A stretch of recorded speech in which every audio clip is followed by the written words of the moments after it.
नमस्कार सर्वांना, मी आहे मृणाल आणि आपल्या मराठी यूट्यूब चॅनलमध्ये मी तुम्हा सर्वांचं स्वागत करते. तर आजच्या कुकिंग ब्लॉगमध्ये मी तुमच्यासोबत अंबाडी सुकट मी कशी बनवते याची रेसिपी शेअर करणार आहे. खूप सोपी रेसिपी आहे. अंबाडी सुकट म्हणजे मोठ्या आकाराची सुकट. याला वेगवेगळ्या भागांमध्ये वेगवेगळ्या नावाने सुद्धा ओळखलं जातं. जसं की कोकण भागामध्ये याला करंदी सुद्धा म्हटलं जातं, त्यासोबत जवळा, सुखा जवळा असं सुद्धा म्हटलं जातं. तर ही खूप इंटरेस्टिंग रेसिपी आहे, अप्रतिम बनते. ही रेसिपी पाहिल्यानंतर तुम्ही तुमच्या घरी ही रेसिपी नक्की ट्राय करून पहा. मला 100% खात्री आहे तुम्हाला खूप आवडेल. चला तर मग आजच्या कुकिंग ब्लॉगला सुरुवात करूयात. व्हिडिओ आवडल्यास व्हिडिओला लाईक नक्की करा. चॅनलवर नवीन असाल तर चॅनलला सबस्क्राईब सुद्धा नक्की करा. इथे मी 150 ग्रॅम अंबाडी सुकट घेतलेली आहे. ही मोठ्या आकाराची सुकट आहे. आमच्या भागामध्ये याला अंबाडी सुकट असं म्हणतात. तर याला सगळ्यात अगोदर आपल्याला स्वच्छ करून घ्यायचं आहे. ते कसं मी दाखवते. तर या सुकटीचं डोकं, त्यानंतर पाय आणि त्याचसोबत शेपटीला एक काटा असतो टोकदार, तो काढून टाकायचा आहे. आणि अशा प्रकारे आपल्याला ही सुकट स्वच्छ करून घ्यायची आहे. ही जी सुकट आहे मोठ्या आकाराची, याला वेगवेगळ्या भागांमध्ये वेगवेगळ्या नावाने ओळखलं जात असेल. तर तुमच्या भागामध्ये याला काय म्हणतात हे मला कमेंट करून नक्की सांगा. तर इथे मी आधीच ही सुकट निवडून घेतलेली आहे, स्वच्छ करून घेतलेली आहे. आता याच्यामध्ये मी 1 ते 1.5 ग्लास पाणी टाकलेलं आहे आणि याला आपल्याला 10 ते 15 मिनिट मुरवायला ठेवायचं आहे. पहा, 10 ते 15 मिनिट झालेले आहेत आणि सुकट छान अशी मुरलेली आहे. आणि आता आपल्याला हिला हलक्या हाताने चोळून चोळून धुवायचं आहे, जेणेकरून त्याच्यामध्ये जी धूळ असते, रेती असते, ती सगळी निघून जाईल पाण्यामध्ये. खूप जास्त जोर देऊन सुद्धा याला चोळायचं नाही, हलक्या हाताने याला आपल्याला चोळायचं आहे आणि अशा प्रकारे पिळून काढायचं आहे आणि दुसऱ्या प्लेटमध्ये ठेवायचे. तर याच पद्धतीने ही सुकट मी 2 वेळा धुवून घेतलेली आहे. कोणत्याही सुक्या मासळीची रेसिपी बनवायच्या अगोदर ती व्यवस्थित स्वच्छ करून घेणं गरजेचं असतं. तर पहा, आता आपल्याला रेसिपी बनवायला सुरुवात करायची आहे. कढईमध्ये मी 2 चमचे तेल टाकलेलं आहे. तेल हलकंसं गरम झाल्यानंतर त्यामध्ये पाव चमचा हळद आणि पाव चमचा मीठ टाकलेलं आहे. आता याच्यामध्ये आपल्याला ही सुकट व्यवस्थित 2-3 मिनिट फ्राय करून घ्यायची आहे. तुम्ही जर माझे रेसिपी व्हिडिओज रेग्युलर पाहत असाल तर तुम्हाला माहितीच असेल की मी कोणतंही नॉनव्हेज किंवा सी फूड असेल, ड्राईड सी फूड असेल, ते नेहमी सुरुवातीला हळद मिठामध्ये व्यवस्थित फ्राय करून घेते. याचे 2 फायदे होतात की यांचा रॉ स्मेल असतो तो निघून जातो आणि त्याचसोबत आपल्या ज्या रेसिपीची चव आहे ती दुप्पट वाढते. तर पहा, 2-3 मिनिट मी छान या सुकटीला फ्राय करून घेतलंय, अगदी सोनेरी रंग येईपर्यंत. आणि आता आपल्याला या कढईमध्ये परत 2-3 चमचे तेल टाकायचं आहे. तेल तुमच्या आवडीप्रमाणे कमी जास्त करू शकता. इथे मी 2 मोठ्या आकाराचे कांदे बारीक कापून घेतले होते. या रेसिपीमध्ये आपण जास्त काही गोष्टी वापरणार नाहीये. कांदा, टोमॅटो, लसूण, आलं याची पेस्ट एवढंच लागेल.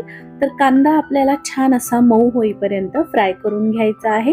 2-3 मिनिट कांदा फ्राय झाल्यानंतर तुम्ही पाहू शकता तो हलकासा मऊ पडलेला आहे. आता आपल्याला याच्यामध्ये लसूण आणि कोथिंबिरीची पेस्ट घालायची आहे 1 चमचा. तर माझ्याकडे आलं नव्हतं म्हणून मी फक्त लसूण आणि कोथिंबिरीची पेस्ट केलेली आहे. तुम्ही आलं असेल तर वापरू शकता. लसूण आणि कोथिंबिरीची पेस्ट 2 ते 3 मिनिट फ्राय केल्यानंतर याच्यामध्ये आपल्याला पाव चमचा हळद टाकून घ्यायची आहे. आपण सुकट फ्राय करताना पाव चमचा हळद वापरली होती, त्यामुळे इथे थोडीशीच टाकायची आहे. याला सुद्धा व्यवस्थित मिक्स केलं. त्यानंतर याच्यामध्ये 1 मध्यम आकाराचं बारीक कापलेलं टोमॅटो मी टाकून घेतलेलं आहे आणि आपल्याला टोमॅटोला सुद्धा 2-3 मिनिट फ्राय करून घ्यायचं आहे, जोपर्यंत ते सॉफ्ट होत नाही तोपर्यंत. त्या अगोदर मी याच्यामध्ये 2 चमचे कांदा लसूण मसाला टाकला, 1 चमचा काश्मीरी मिरची पावडर टाकली आणि 1 चमचा गरम मसाला पावडर टाकली. तुम्ही इथे मीठ मसाला किंवा फिश करी मसाला सुद्धा वापरू शकता. पावडर मसाल्यांना सुद्धा मी 2 मिनिट फ्राय करते आणि चमच्याच्या मदतीने अशा प्रकारे कांदा टोमॅटोला मॅश करून घेतलेला आहे. आता ज्या उकळीमध्ये लसूण कोथिंबिरीला मी वाटून घेतलं होतं त्याच्यामध्ये मी अर्धा कप पाणी टाकलं आणि ते मिक्स करून आपल्या कांदा टोमॅटोच्या ग्रेव्हीमध्ये टाकलेलं आहे. आता आपल्याला ही ग्रेव्ही 2-3 मिनिट मंद आचेवर छान अशी वाफवून घ्यायची आहे, जेणेकरून ती अशी एकजीव होईल. तर पहा 2-3 मिनिट मी याला झाकून ठेवलं होतं, त्यामुळे टोमॅटो आणि कांदा दोन्ही सुद्धा खूप छान असे शिजतात, मऊ होतात आणि ग्रेव्ही मिळून येते. तर आता याला छान असं तेल सुटलेलं आहे. याच्यामध्ये आता आपण फ्राय केलेली सुकट घालून घेऊयात. मला असं वाटतं की या सुकटीला कोकण भागामध्ये करंदी असं सुद्धा म्हटलं जातं, तर आमच्याकडे याला सुकट असं म्हणतात. तर याला आता मी व्यवस्थित मिक्स करून घेते आणि याच्यामध्ये आपल्याला आता मीठ टाकून घ्यायचं आहे, कारण सगळे मसाले तर आपले टाकून झालेले आहेत. तर इथे मी चवीप्रमाणे मीठ टाकते. सुकट फ्राय करताना आपण पाव चमचा मीठ टाकलं होतं, त्या अंदाजानुसारच आपल्याला याच्यामध्ये मीठ टाकून घ्यायचं आहे. आता याला आपल्याला ग्रेव्ही बनवायची असल्यामुळे यात मी जवळपास 2 कप इतकं गरम पाणी टाकलेलं आहे. तर ही रेसिपी मी खूप पातळही नाही बनवत आणि खूप सुकी सुद्धा नाही बनवत, अशी हलकीशी ओलसर ग्रेव्ही मला हवी आहे. तर तुम्ही पाहिलं आता इथे मी 2-3 चिंचेचे तुकडे टाकले, जे मी भिजवून ठेवले होते पाण्यामध्ये.